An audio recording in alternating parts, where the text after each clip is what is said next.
Bismillahirrahmanirrahim. Assalamualaikum warahmatullahi wabarakatuh.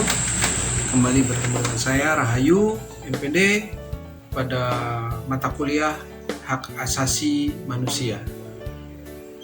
Hari ini kita akan membahas tentang hak asasi manusia internasional.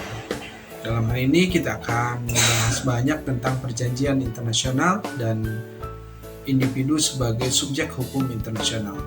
Saudara sekalian, rekan-rekan mahasiswa dimanapun saudara berada, mari kita pelajari materi ini. Perjanjian internasional. Perjanjian internasional ini sendiri adalah perjanjian yang diadakan oleh subjek-subjek hukum internasional dan bertujuan untuk melahirkan akibat-akibat hukum tertentu.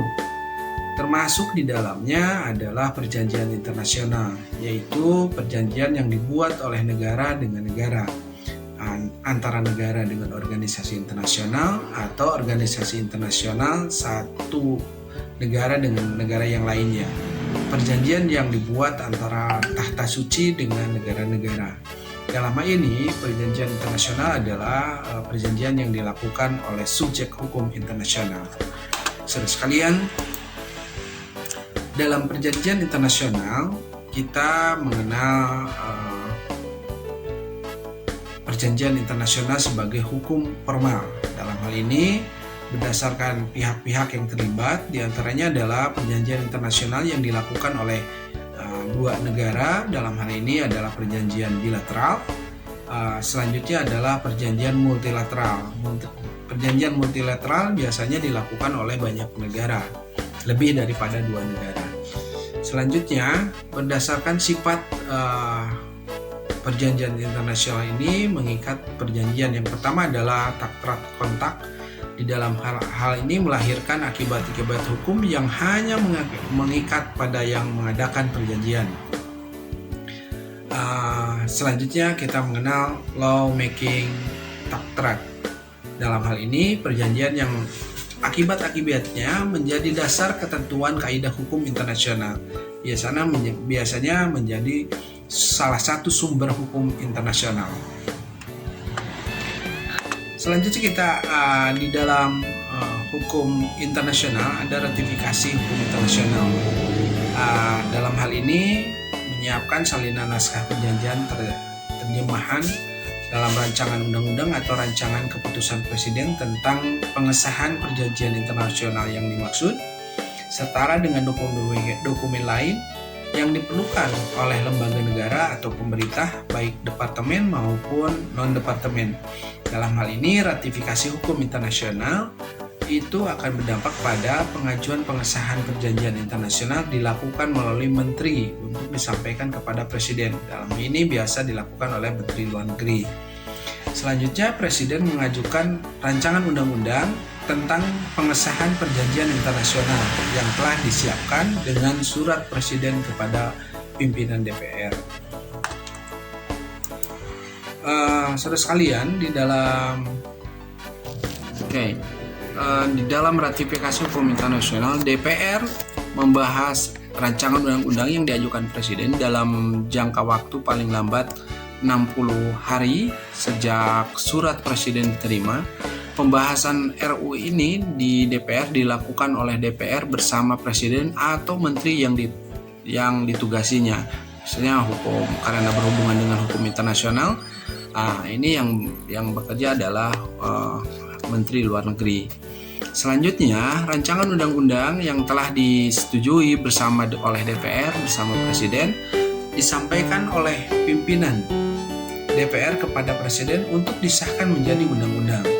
Selanjutnya, undang-undang atau keputusan presiden ditetapkan pada lembar negara agar diketahui oleh setiap orang, dalam ini seluruh rakyat Indonesia. Menteri menandatangani piagam pengesahan untuk mengikatkan pemerintahan Republik Indonesia pada satu perjanjian internasional untuk dipertukarkan dengan negara-negara pihak yang dalam hal ini mengikatkan diri dalam perjanjian internasional. Saudara sekalian, di dalam hubungan internasional juga kita mengenal aliran dualisme sumber pada teori bahwa daya ikat hukum internasional bersumber pada kemampuan negara. Hukum internasional dan hukum nasional merupakan dua sistem atau perangkat hukum yang terpisah. Aliran monisme didasarkan pada pemikiran bahwa satu kesatuan dari seluruh hukum yang mengatur hidup manusia. Saudara sekalian, kita lihat ini adalah peta konsep dalam pembentukan perjanjian internasional. Proses pembentukan perjanjian internasional ini dimulai dengan proses penjajakan. Bagaimana menjajaki aturan-aturan hukum internasional yang akan diberlakukan dan diratifikasi dalam hal ini. Selanjutnya kita masuk pada perundingan, perumusan naskah, penerimaan, dan pada akhirnya adalah pengesahan hubungan perjanjian internasional itu sendiri. Di dalam pengesahan perjanjian internasional di Indonesia biasanya ada ketentuan umum, yang kedua ada pembuatan perjanjian internasional, yang ketiga kita mengetahui bahwa ada pengesahan perjanjian internasional, pemberlakuan perjanjian internasional, penyimpangan internasional, pengakhiri perjanjian internasional, dan ketentuan peralihan dan ketentuan penutup. Di perjanjian internasional memungkinkan saja diberhentikan ketika ada penyimpangan terkait dengan perjanjian internasional yang sudah kita lakukan.